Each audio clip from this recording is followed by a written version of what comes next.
Debonair.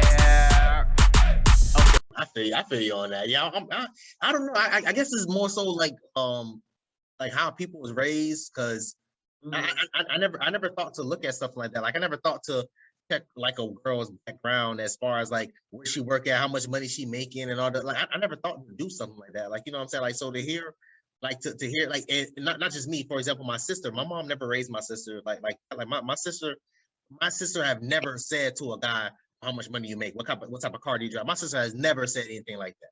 You know what I'm saying? Yeah. So and my mom doesn't do it to guys neither. You know what I'm saying? So I think it's how you were raised. I shouldn't say social media age, because my sister's younger than me, so she's living in the social media age. She's still not like that. She'll date a guy that doesn't have a car. She'll date a guy that's, you know what I'm saying, working like, and I tell her don't do it. She'll date a guy that's working part-time, doing whatever. I'm like, no, at least have a full-time. I don't care if you're making $10 an hour. At least have a full-time. And that lets me know if you were to get her pregnant, or if I was to, you know what I'm saying, you was to get whatever girl pregnant, you'll be able to have benefits and you'll put them under your benefits. You're like, you know what I'm saying? That's one of the main reasons why I'm so big on that. A man having a full-time job. It's not just necessarily like how much money you make, but having full-time job, having full-time benefits. So if something was to happen, if I was asking to get you pregnant, I could easily put you and my child up under my insurance, and then we're good. You know what I'm saying? These insurance is expensive. Right. You know, and you hit it on the nose when you said it's the way somebody is raised. Okay, so we grew up poor.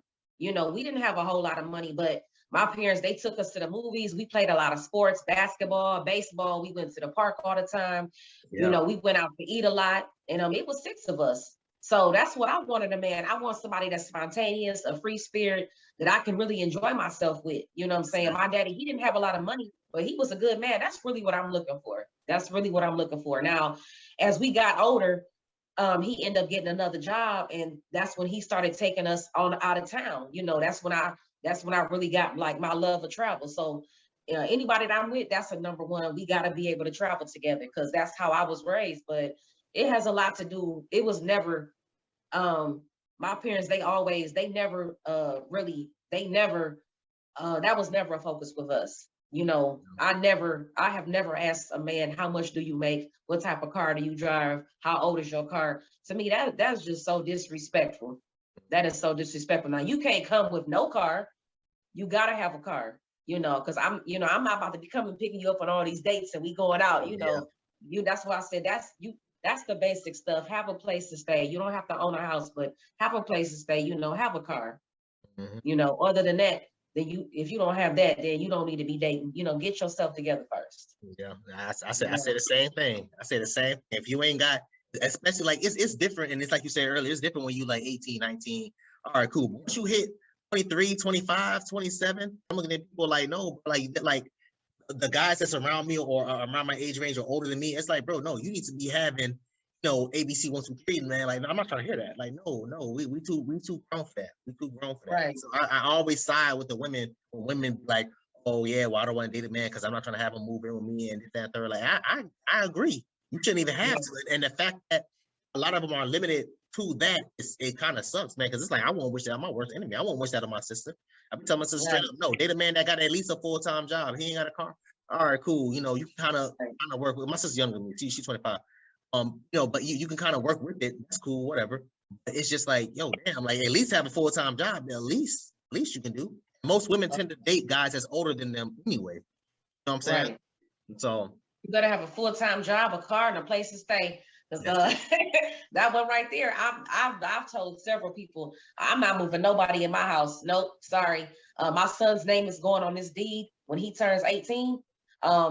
I done had people come over and, you know, guys kind of like, oh my God, your house is so big. I live in a historic area in Detroit. So I live in like a pretty big house, you know, no bragging, just saying. But go ahead, brag it out. Go ahead. You know, I got a little. You earned it. You do that. Handle that. What? No, brag about it. Don't be ashamed about it. Talk about it. Let them people know. But yeah, I live in a historic neighborhood in Detroit, and it's a pretty big house. You know, it's pretty big. I think it's like 2,000 square feet. Then without the basement, it's like 1,700. And I've had guys come like on my house, and I've told them right off the bat, I'm not moving nobody in my house with me and my kids. My son's name is going on that deed when he turns 18. And I will get another place with somebody else, and we can get our stuff together and move somewhere else. But no, this house, no, this is the family house, and it's going to my kids. I'm not moving nobody in my house. I respect it. I Yeah, respect it. that's Trust just me, what it you is. work This is hard. for my friends. This is for my children. Yeah, and you work hard for that. You work hard for Yeah. that. And it's I'm telling you, this is why I admire you so much, man, because you're actually leaving things for your kids. Like I'm from the hood. Like we don't like majority of our parents growing up, they couldn't leave us nothing but damn debts, like stuff that they owe money to. You know what I'm saying? Right. Like I think it was it? I think Chris Rock. I think it was a Chris Rock. He said it in one of his stand up. He said in black families, parents leave bills, and in white families they leave a will.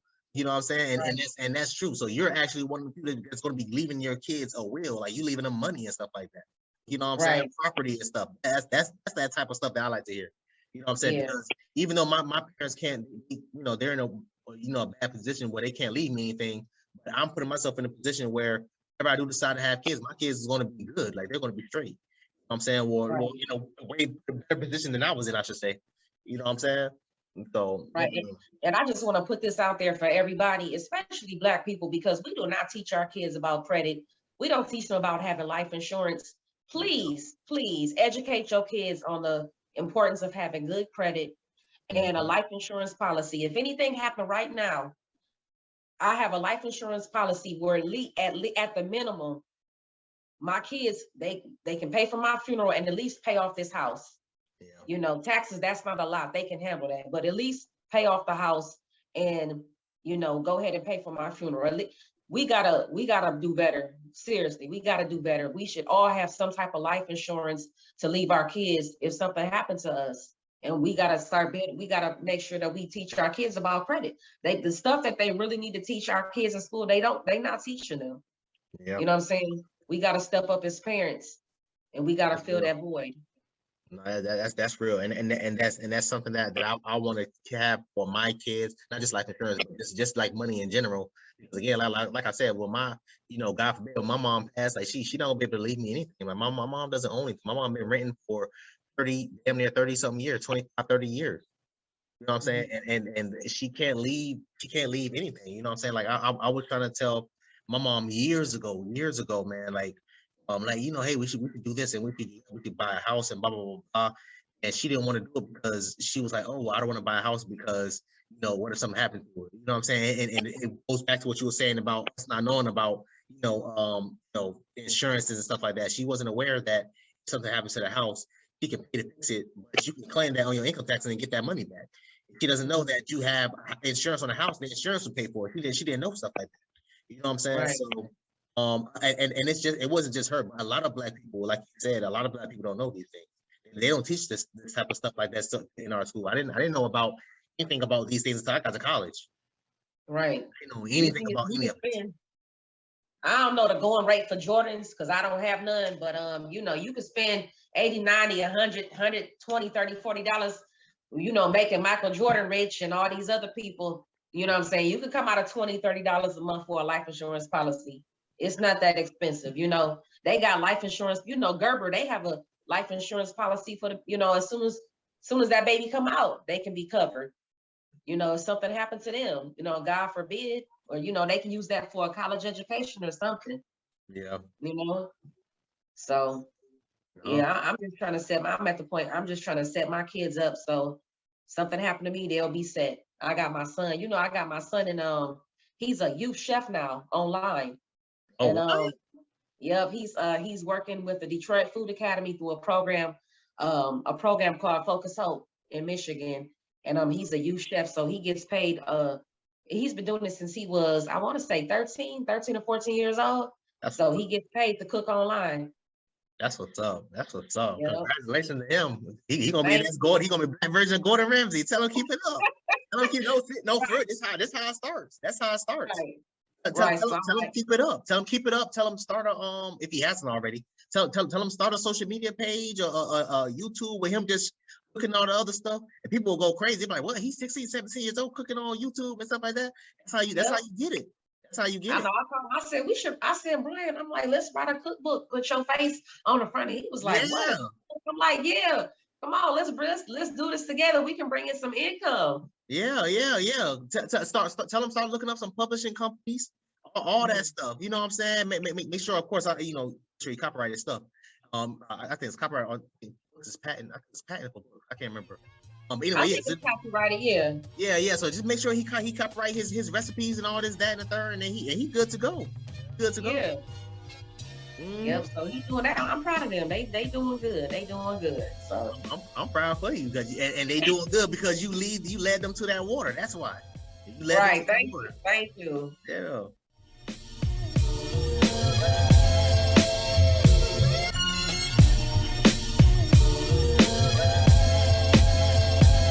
The finish line, I ran past it. So egotistic, so cocky, so conceited, cause I'm better than your average. I'm mad sick when I spit that shit. When I spit that flow, she gon' want to catch my drift. Soon as a nigga get some money, they try to spit on it.